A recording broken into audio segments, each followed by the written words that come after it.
Hello class, well I'm gone today, but I'm going to show you what you should be getting done.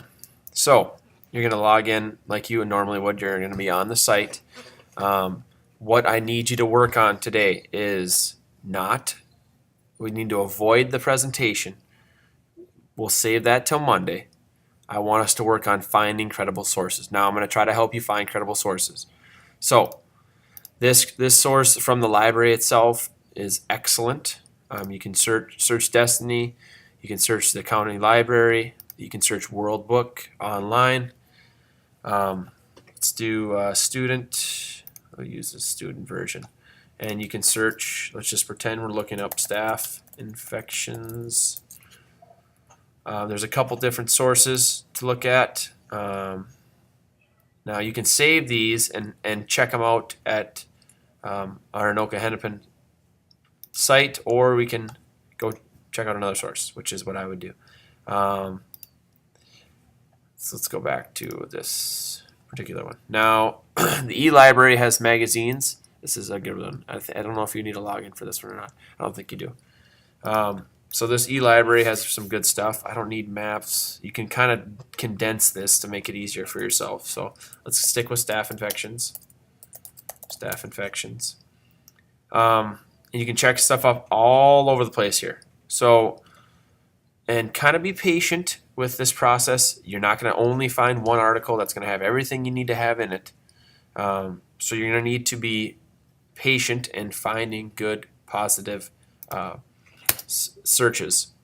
So, and I'm looking for some facts. So I'm going to be even more specific.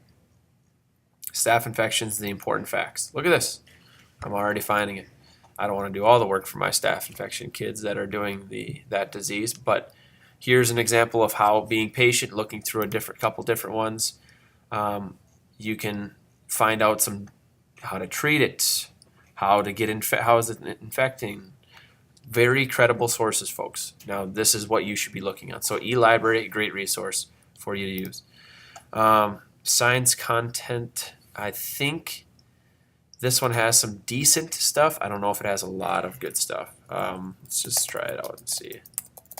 Now some of you have, it does have some good stuff. So another word for staph infection is Staphylococcus. And there it is right there. Tells you a little bit about it. Tells you about different types of syndromes. Some audio on it. Great audio. Some references to use. So there's another good resource for you to use. There is so many good things for you to be checking out on this site, folks. And please, if it asks you, I think one of these asks you for like a sign-in. Don't worry about that one. Then just avoid that one. Okay. Let's just hone in on science and eLibrary for now, and we can work on the rest later. So let's pretend that still doesn't get it done for you. Then I want you to hop on Mayo Clinic. My favorite resource has tons of things on different infections, diseases, pathogens, you name it. Okay, all sorts of things. You're talking about in-depth research. We're talking about the basics, risk factors, complications, all sorts of things that you can use on your research. Another one that I think is a really good Center for Disease Control has some good resources as well. Maybe we can go over here and check out. So they have them by genres essentially, but I would go this route. Disease and conditions, obviously a whole encyclopedia of different things. So there's another. I'll show you how to get to that one more time.